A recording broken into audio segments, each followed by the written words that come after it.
Welcome to another Friday and another episode of the Urban Law Show. What's up, Charles? How you doing, Leslie? Man, I'm doing well, man. I can't complain. What about you? Oh man, it's Friday. That means it's 5 o'clock somewhere. So what you're saying is it's 5 o'clock at some place, somewhere, somehow. You just don't know where at this particular time, huh? No, but I plan on finding out. But I'm gonna let you kick us off today. I was just thinking about, there's been a lot in the news lately, and so sometimes we get requests in to just kind of talk about some of the current things that's going on in the news, and we just kind of pick them out at random and talk about it. And so not everything in the news is bad, believe it or not. Sometimes you have to dig for the good stuff, but it's there. So let's talk about that for a second, Charles. It depends on what news you like. I mean, if you're an LSU fan, for instance, two All-Americans, Jamar Chase and Derek Stingley Jr., they just released preseason All-American team. So that's in the news. That's good news. Closer to home, the Mississippi legislature just found their way to get through gridlock and partisanship to provide $300 million in stimulus money back into the economy for small businesses identified as 50 or less employees. They've got some carve-outs in there for minority businesses. They've got some carve-outs in there for businesses that have been forced to close fully due to the pandemic. So that's good news. It is good news. And let's talk about those carve-out amounts. So you'll see me looking, kind of reading the screen, guys, as I'm not that talented to memorize all this stuff as they worked late into the night a couple nights ago, but $60 million is set aside for businesses that were forced to temporarily close down under orders from the state. And so those businesses would directly receive a $2,000 payment that is not required to be paid back, and they don't have to apply for it. So that's the first thing. That one will be administered by the Department of Revenue. Now, businesses that fall under this plan are gyms, barbershops, hair salons, dance studios in that neighborhood. So again, Department of Revenue and the Department of Finance and Administration will administer that program. The remaining $240 million will go to businesses that have faced interruption in businesses from the virus, with approximately $40 million of that being earmarked for minority-owned or disadvantaged businesses. Now, the key thing about this one, the rest of that $240 million, of that $40 million is set aside for minority and disadvantaged businesses. You will have to apply for it. And I'm trying to see if I see some of the criteria there. That's the one where businesses can't have more than 50 employees. They have to be in good standing with the Secretary of State, and they have to have existed as of March 1st. So there you go. Well, that's all good stuff. I mean, it's in today's age, someone, maybe you asked me what's right about politics. I mean, that's a loaded question, but that's an instance of something that is right because it addresses a need right away. And, we'll be watching to see how they implement the program, right. But at least they're making the funds available because, when you have to close through no fault of your own or be interrupted through no fault of your own, there should be some relief from your government. Yeah, I think, and guys, this is, you can read about it. Certainly Google it. It is right out there on the web. The one thing I would say to everyone is to make sure there's a couple of key things to notice there. Number one, they said you must be in good standing with the Secretary of State. I'm not calling you out, but if you have a business and you have not formed it correctly, you're not registered with the Secretary of State, do it now. If you don't know how to do it, call us, hire us. We'll be happy to do it for you. But make sure you are recognized as a business and you're handling your business in the correct way. Then number two, no more than 50 employees. So not only do you need to be formed with the Secretary of State, have less than 50 employees, you must be in good standing, which means you have to do your yearly filings, which is where a lot of people get tripped up. So just wanted to bring those point those things out, as some of you might fall in that criteria as well. Yeah, and the importance of that, we talked about that a couple of shows back when we had Representative Jackson on the show. That's the starting point. You want to have legitimate business. You want to be legitimate through your formation and keeping up your documents. It's one of the services that we offer. We help people form businesses every week, and we also help them do the maintenance on those businesses. And part of that is, your annual filing to make sure that you have your certificate of good standing, your certificate of formation, and all the documents that you need to actually work. They come in handy now because that's how they verify who is who. Now, you can always operate outside of the safety net, but I think this is a concrete example of why you need to do those things. Yeah, and I think also in the nature of good news, Kroger, the Kroger Corporation announced today, and I know there are many Krogers in the area all over the state of Mississippi, announced that they will be implementing and providing a hero bonus. So of course, if you followed them, they've been doing a hero program. So ever since March, they gave each employee $2 extra per hour in pay during this time.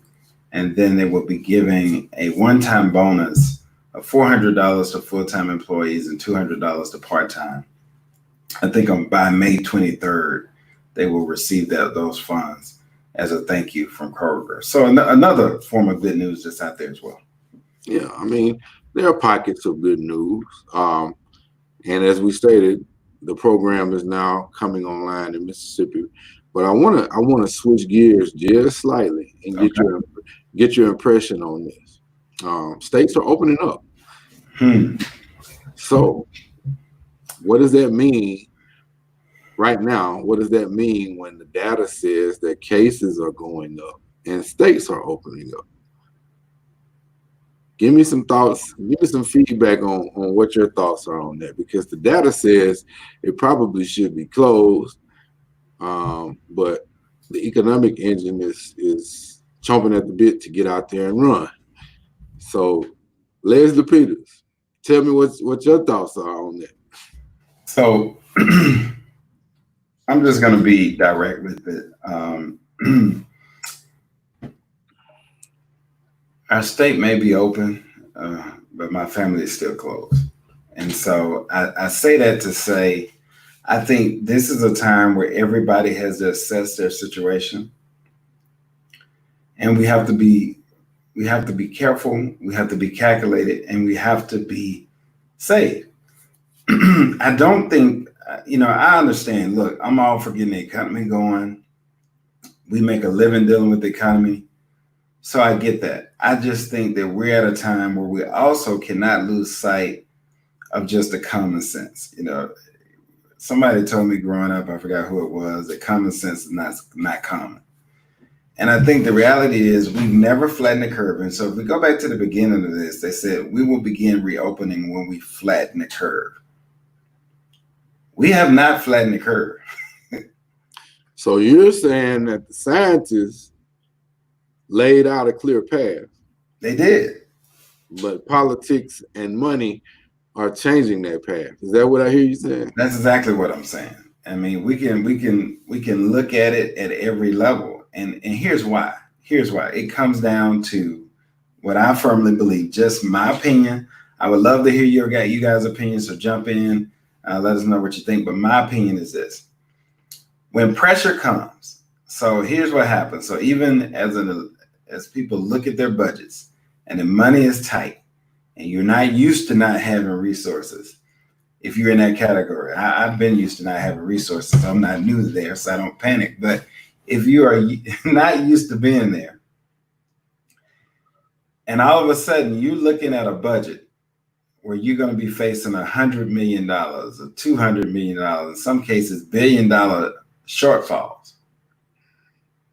You're hitting that opening, that moment of realization where you realize we're not going to be able to pay all of our bills as a state, as a city, as a county, as a business. So that means we're going to have to make some tough decisions. And that's that's one way to look at it. What I think is going to have to happen is that we're going to have to be innovative. I think we can go back to work. I don't think that the thing is we can't get back to work. I think the question is how we get back to work. That has to be different. So how do you square that? Because now I'm reading that employers are requiring their workers to come back and possibly sign waivers of liability. Mm-hmm. And you know, as a law firm, that our ears always perk up when we hear that, because now you're shifting the burden of getting sick, possibly with the COVID-19 onto the employee. Now, I adamantly oppose that. Now, I think what I'm going to flip that back to you on is, you know, just about every state in the union now is an at-will employment state. Mm-hmm. But when at-will employment was created, we didn't know about COVID-19.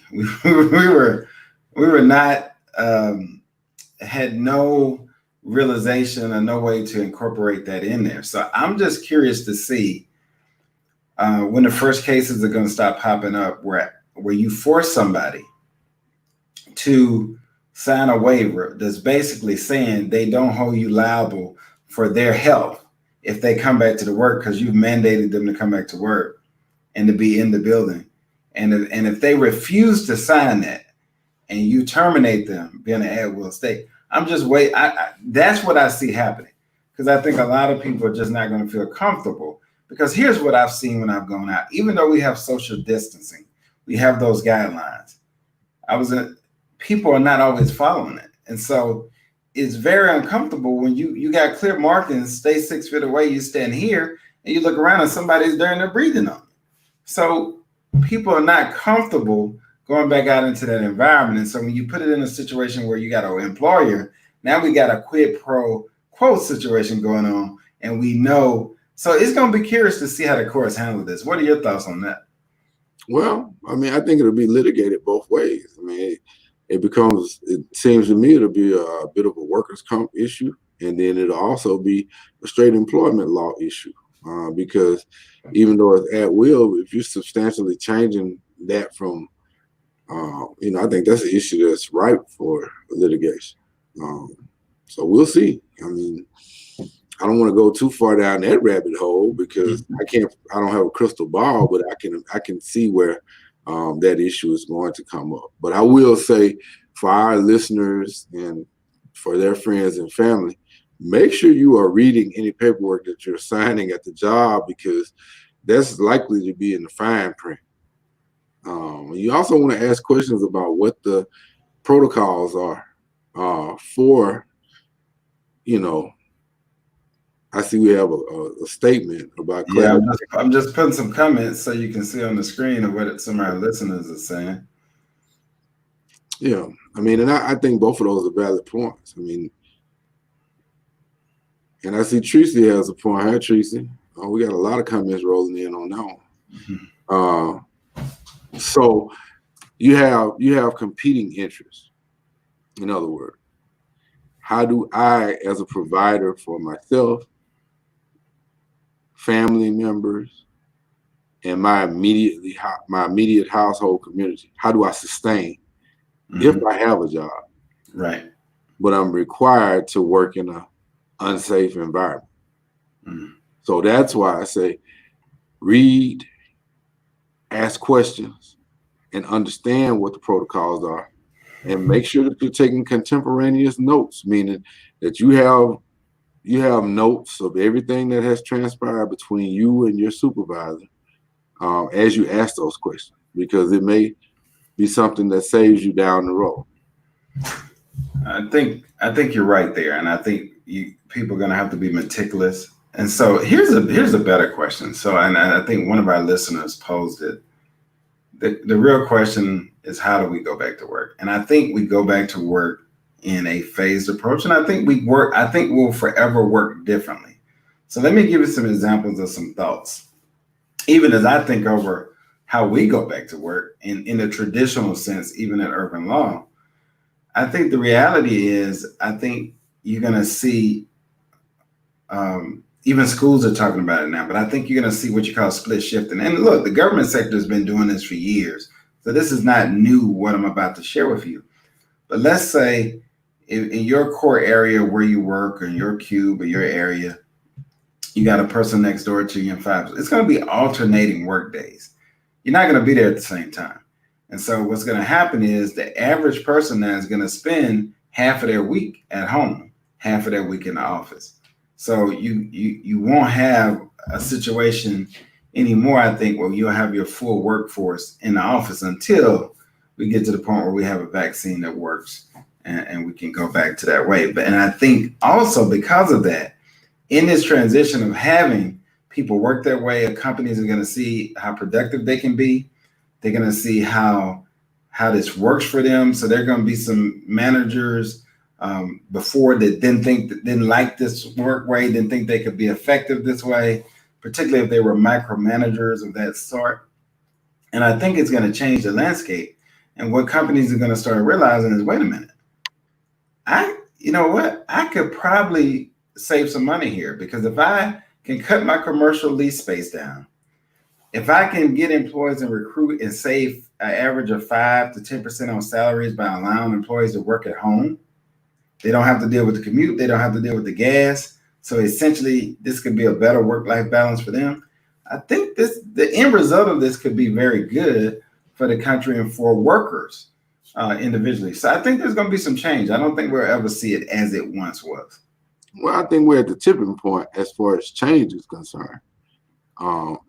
Just like you gave your opinion, I'm not a scientist by any stretch, but with larger numbers of people flooding back into open society, you already described a scenario where social distancing is not actually happening at all times. Right. And then you have a lot of people that are asymptomatic, which was one of the things that we covered on a previous show. The numbers are going to go up. They keep telling us that they're not going to go up. But if you went to 6th grade math class, you know, if you have more, what happens? Addition means more. I mean, that's not really a science issue anymore.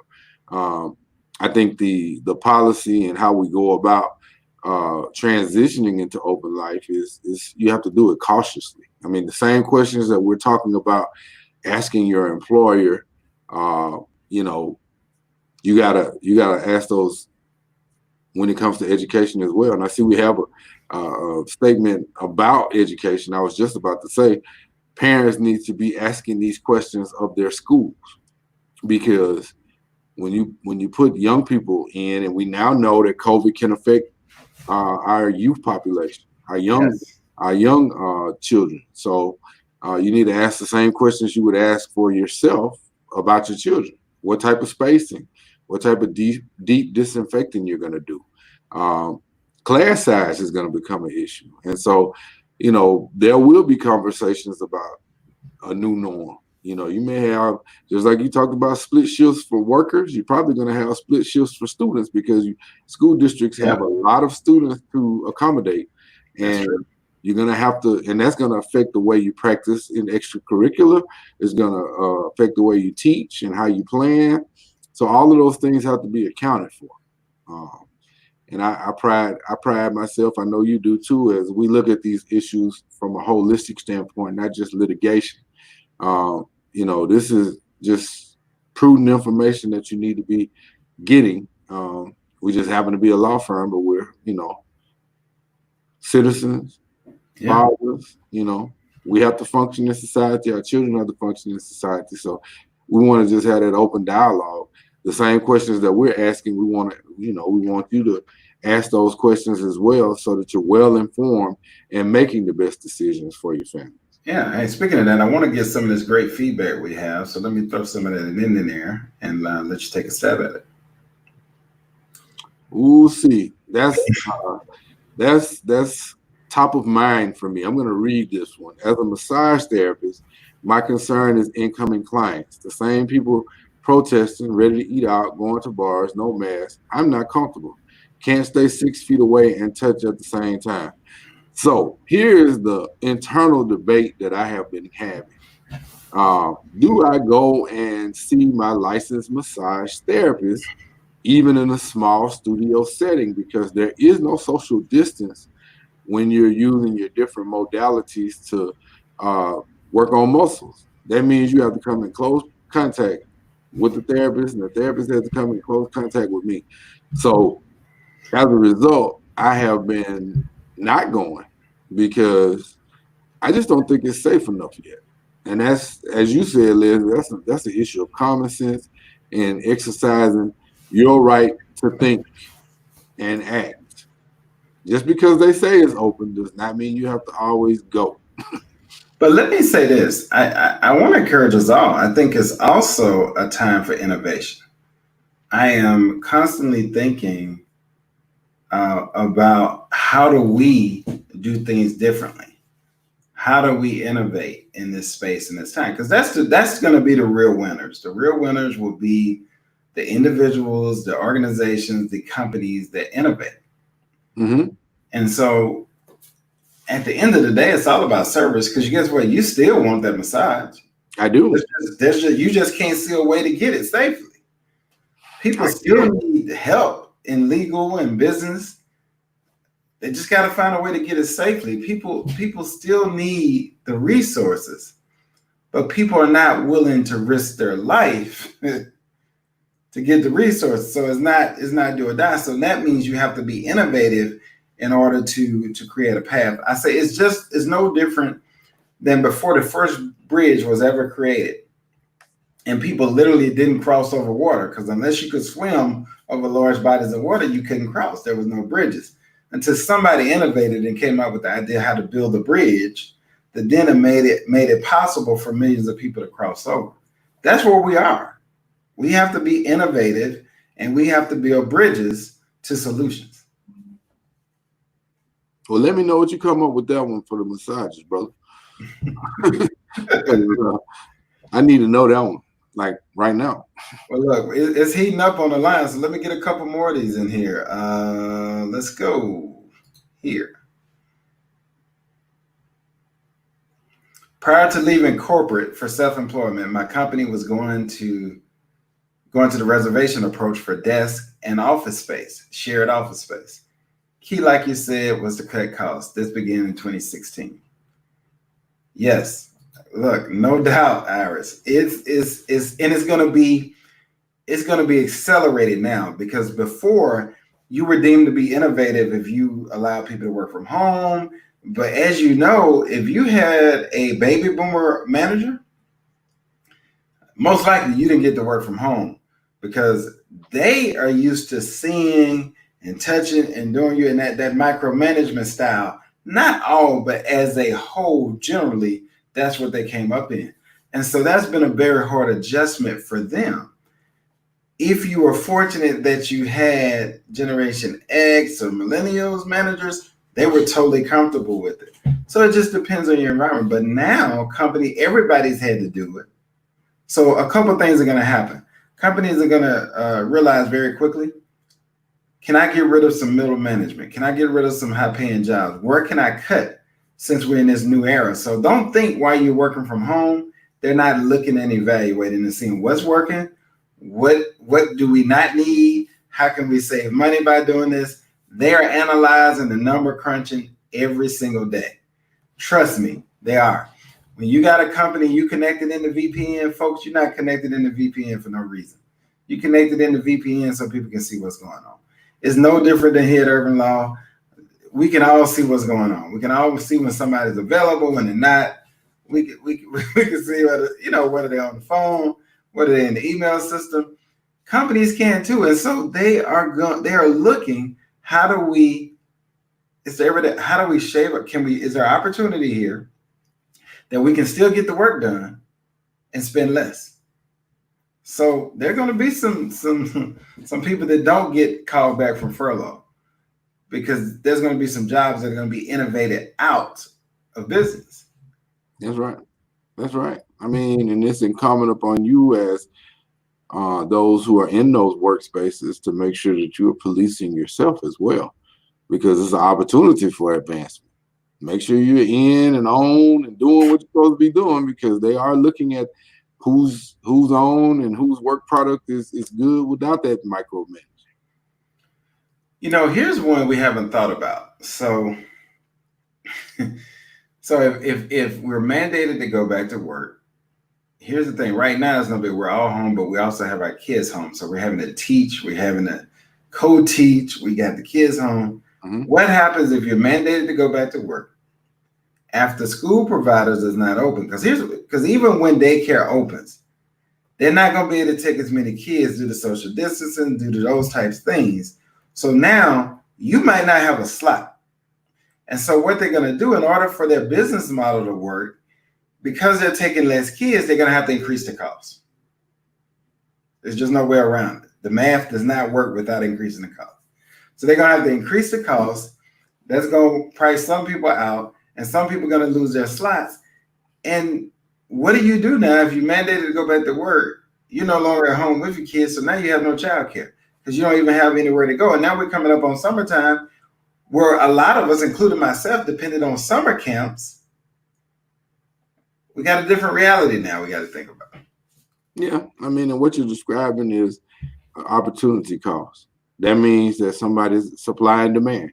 Somebody needs to be working on that dream childcare scenario that they've been thinking about for a long time, because now that's gonna become a reality. Absolutely. So those of you that's been thinking about getting in the childcare space, I'm telling you, this is an excellent time to go into that business, because there's not going to be enough supply to meet the demand with the new social distance requirements. So if you can be innovative, if you can find a way to do that. Also, people are going to be extra concerned about their kids now. So if you can provide, make sure you got the camera set up where people can look in and see their child. I'm just throwing it out there. There are opportunities for innovation and for people to be very successful in this time. So call us. We can help you get started. We can help you get that worked out and get established. But to sit around and just complain is not the answer. We've got to be proactive and we've got to be innovative. I agree. So, moving on to national politics.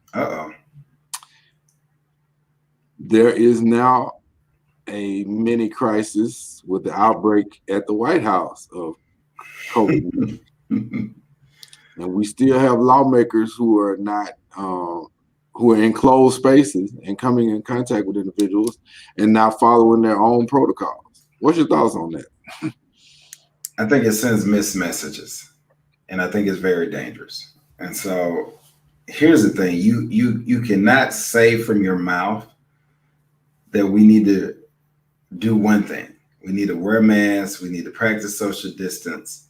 And then when you're on the live screen for the world to see, you do opposite. It just sends a mixed message. The other thing I think it does, and you got to understand too, and I want to be very clear here. I've been kind of tracking in my own informal study. Let me just say this to all you statisticians out there. It's an informal study that I've been doing, a micro study of just looking at the reaction to safety from the different generations, from baby boomers' perspective to Generation X, to millennials, to Generation Z. It's interesting. And so when you send those messages, so baby boomers, Generation Xers are very independent in thought as a whole from the study I've been doing informally. So they're like, okay, you might not wear a mask, but I'm wearing a mask. I'm taking care of myself. However, with Generation Z and millennials, it's mixed. So they take that thought process more to the tune of about 70-30. That if they get missed messages, they deem that to say, okay, it's not that serious. Because here's the train of thought. I mean, come on, the president, vice president, they're not going to endanger themselves. So if they're not wearing a mask, it's not that serious. They just want us to be afraid. And so that's dangerous. When you put missed messages out there like that, that's very dangerous. Because all it takes is one person to infect a lot of people. That's correct. That's what I think the other side of that is it creates this false narrative The president always likes to say fake news. Uh, but it creates the thought pattern that, well, if they're not wearing a mask, they probably already have a vaccine. You know, that's dangerous as well. Yeah. You know, so we need to look with our own eyes and understand that they're saying, do as I say, not as I do. And right now it needs to be about action. And Well, and let me say this, even if you have a vaccine, let me just get on that devil's advocate side for a minute. Let's say you have a vaccine. Let's say I got the vaccine. Now, you know, I don't have it because all of you would have it too, and we'd all be very rich at this point. So I don't have it. But if I had a vaccine, I think there's also a responsibility. I'm still going to wear my mask because I know from a leadership perspective, I can't produce it in enough quantity yet to take care of everybody. So I can't even take a chance of having that thought process out there. So guess what I'm going to do? I'm going to wear my mask. I'm going to practice social distancing. I'm going to do the thing and still be producing and working on producing mass quantities so that we can take care of the public behind the scenes without the pressure. And so it doesn't send out a mixed signal or mixed messages. I just think it's so dangerous. It's so dangerous, and particularly to our young people who already have a propensity to think that it can't really hurt them. Yeah. And we're seeing now that that's not true. Well, I keep hearing you make a age generational argument. What about the argument of hyperpartisanship in politics? It sends the wrong message to supporters as well as detractors that it's okay to not follow the rules that are put in place by scientists for good reason. What about that? I'm gonna let you handle that one. You know, I've been skating around that one, so I'm gonna leave that all to you. Well, I mean, it's not rocket science that today politics have become hyper partisan, meaning that, you know, you don't even want to listen to what the other party has to say. But in a time of Now, let me stop you there. Now, I know we got very intelligent people on our call, but you're going to use it. There you go. You're going to use them $500 words again. So let's break that down. Okay.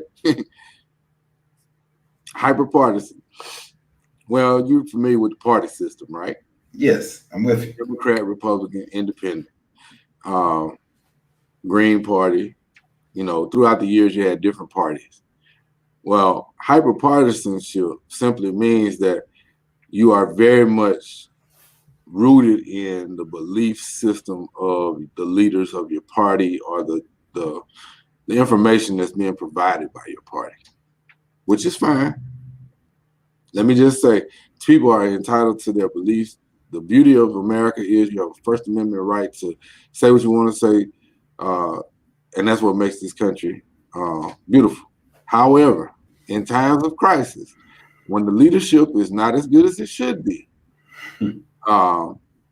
it creates very bad dynamics, because for those who think people are pot-shotting at the president, they they have issues with trusting science in the first place. The president doesn't trust science. Let's just keep it real. The president doesn't trust science. He thinks marketing is the way out of this crisis. I ain't planning on saying all that, but hey, it is what it is. It is what it is. Marketing will not get us out of this. Marketing will make it worse. And so in a hyper environment, whether it's partisan or energy or anything else, that's too much. You're doing too much is what I'm saying. You're doing too much of the wrong stuff. So you need to dial that back. We know he's not going to do that. But here's the flip side to that. And I'm not advocating one way or the other.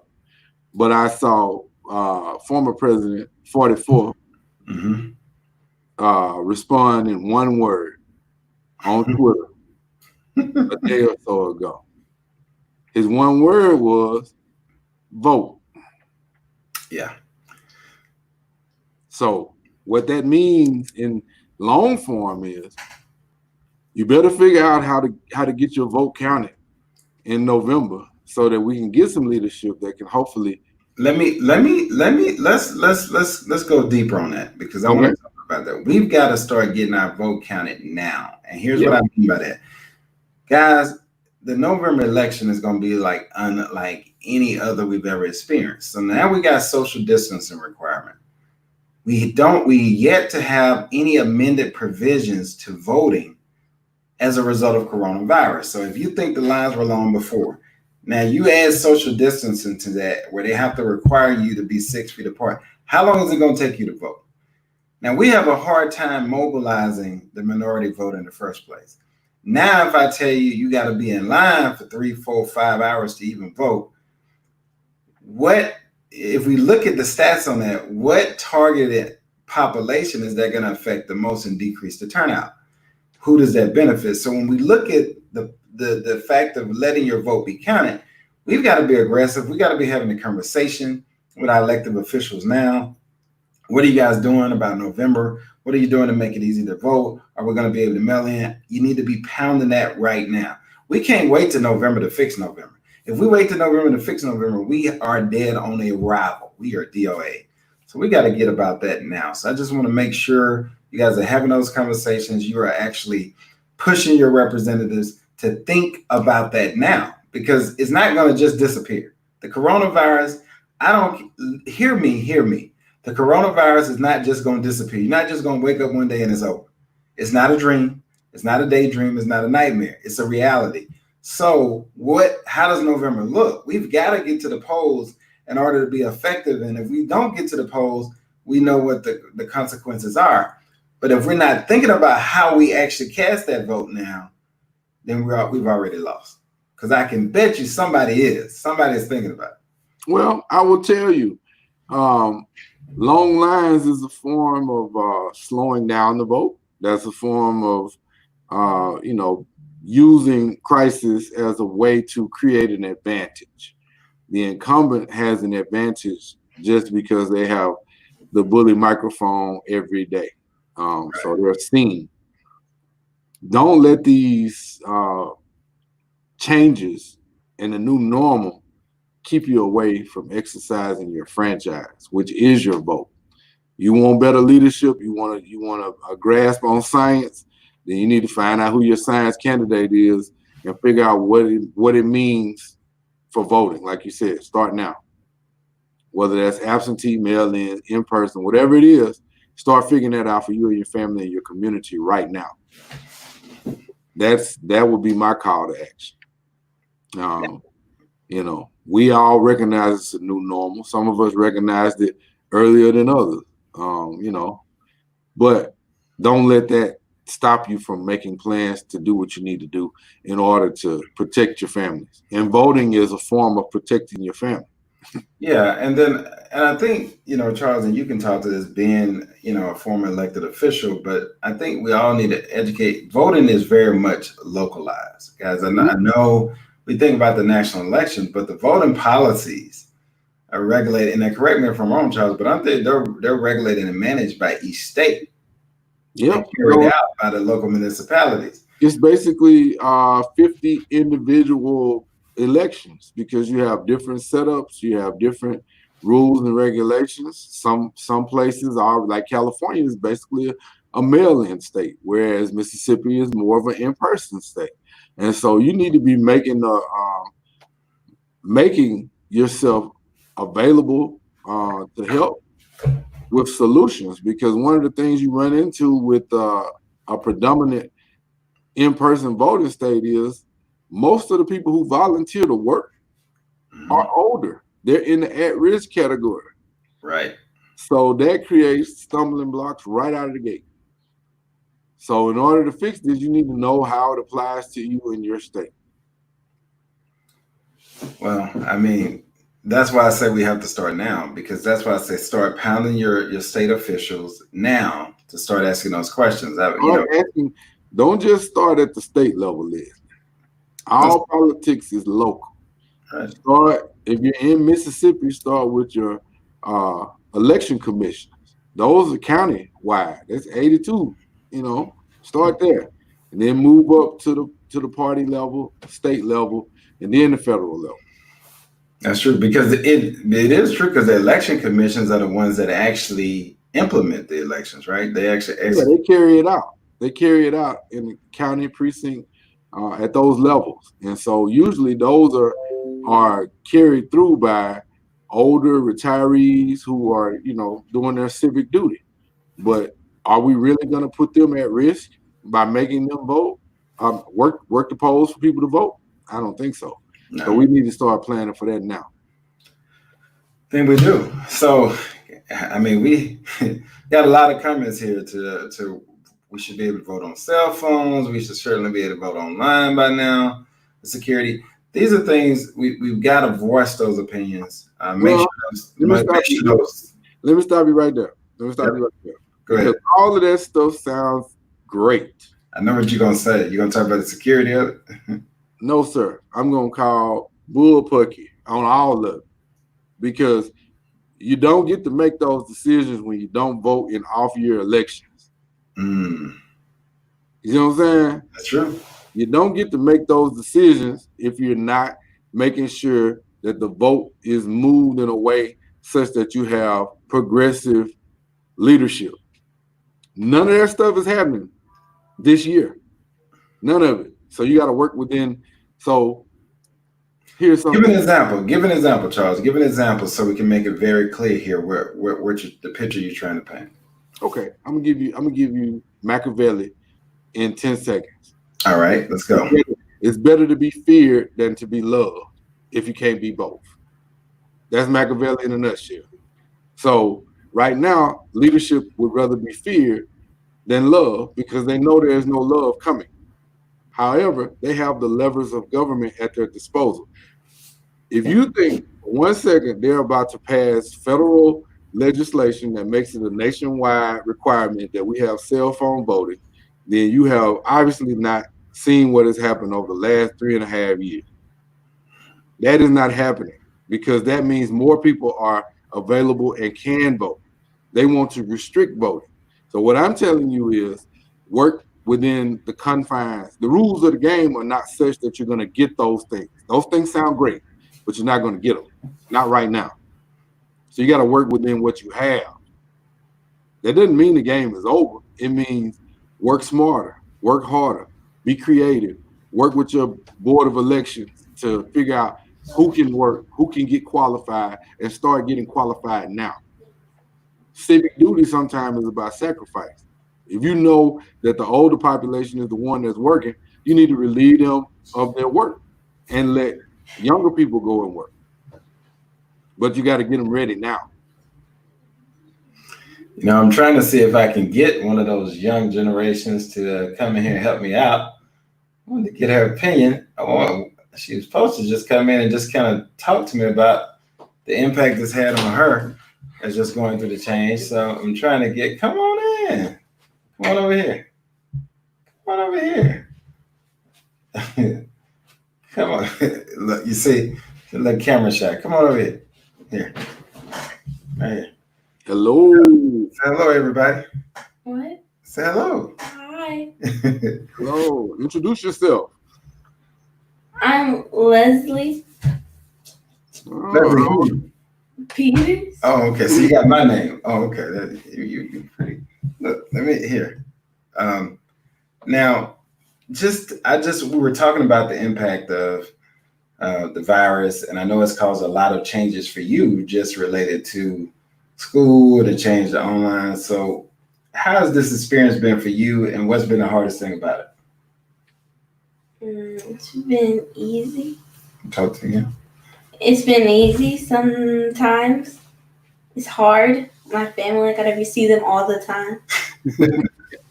So you mean you get tired of seeing me? Yes. Oh, okay. Well, at least you know. And that's real. What has been the hardest thing about being disconnected from your friends? Nothing. Oh, you don't miss them? I do, but not like that.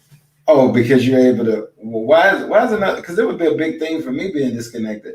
How have you been able to handle that where it hasn't bothered you as much? Because I can just call them. Okay, so you're using social media, video chats, that type of thing? Yeah. Okay. All right. Anything you'd like to say To the audience, anything you've learned from this experience? No. All right. Well, I appreciate you giving us a few minutes of your time. That's good, Leslie. That's good. Always good to see Leslie Madeline. I appreciate you saving me from myself because I was getting warm. I know you were getting warm, man. You were getting warm and you were getting ready to go. Yeah. You know, I will tell you, I think just speaking from a parent perspective, I think for schools, and Lee spoke to this earlier, I think our schools are going to change to some degree. I think we may see this on-off quarter system kind of thing, like monthly. Okay, our superintendent out here has been throwing out a lot of things, and he hadn't decided. He said, "I guess a lot I got to think about it, wrap my heads around. It may be because we don't have enough space in the schools to do social distance with the body count. Right? Oh yeah, so that's real. It may be this amount of students are going to be virtual this month. This amount of students come to school, and then it flip flops the next month, and so it's going to be a lot of creative things. What that means, though, that's going to change things at home for parents because somebody got to be home. That's right. So I think this is going to be a busy summer in terms of thought and making some very tough decisions. But I think we'll learn a lot through the process. Yeah, I agree. I mean, and not just for compulsory age students, the university level, junior college and four-year universities and trade schools are going to have to think about how they handle the numbers. It's about logistics. I heard General Honore say something a couple weeks ago. He said, you can make it about policy, but at the end of the day, the best experts in the business make it about logistics, meaning it's about the numbers. You need to be able to understand how you move your numbers in order to solve the problem. Sure. And without a vaccine, without all the data they need to make these decisions right away, you start looking at the numbers in order to make calculated decisions on how you best approach safety and learning, safety and work, safety and commerce, safety and leisure. Everything is going to be affected. All I'm saying is it's your civic duty to make sure that you weave in safety and voting, safety and participation in the process so that we can get competent leadership. Because right now, we're struggling. Fair enough. And look, that's our time for today. I do want to put this last one in. I see at least, so I'm going to put this last one in because we're talking about education. Take that one from me, Charles. Woo! Rural counties, rural areas with limited access to the internet and adequate devices. Rural broadband has been an issue for a while. They have known about it all this time, and then you have a pandemic. Well, that means they are on information islands. Just like you have food islands, there are information islands. And so that's one of those things where you need to be pushing really, really hard to make sure that those students have access to places that are safe, where they can go for internet access, because they may be in a situation where they're not in school every day. So that's where you need to brush up on what the community center situation is and make sure that one spot has enough devices and strong enough internet to support learning. Public libraries, all these things that were cut. Now you see how we need those things as a part of the community fabric so that these children have access to the information and access to their lessons so that they can continue to learn. I mean, but that's a huge thing that you need to, again, locally, you need to be pushing, because there's not going to be a federal response. They'll give you checks with the name of the current occupant of the White House on them, but that's for consumerism. That is not for advancing the lives and livelihood of your students and your family. That's so that you remember at voting time that you got an extra $1,200. That's my take on it. Charles Irvin, I said it. I know some people thinking it, but I said it. So I know we're at the end of the show.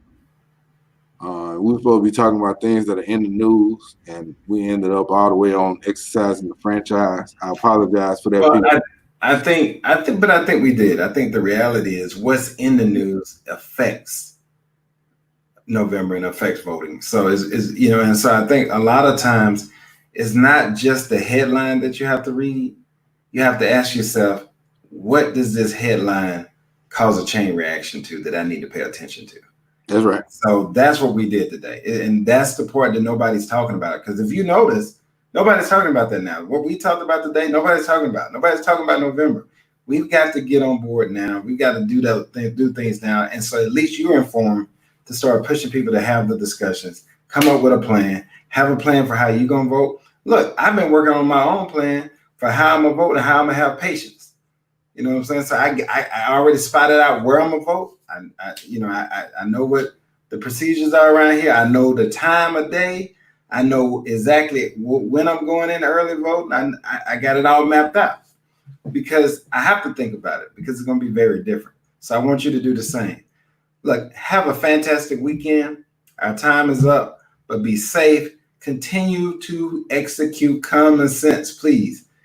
Continue to execute common sense. Encourage others to do that and be careful and be safe and make good decisions and the best decision for you and your family. Charles? In the words of Coach O, go Tide. Oh, man. I always wanted to say that on camera. Look, Urban Law is open and available to you. 601-340-6800. We can help you. But I want you to remember it in this way. 3.5 years ago, I can remember my mother and I talk politics a lot. That's one of our family pastimes is politics. And I want to, hey, right on cue. There's my mama. She's listening, and I'm pretty sure she's on board with what I'm about to say, because I was coming from court the day of the presidential election, and she was calling me, what do you think? What do you think? What do you think? What do you think? I want everyone to remember that feeling when you start seeing those returns come in and you realize we're in trouble.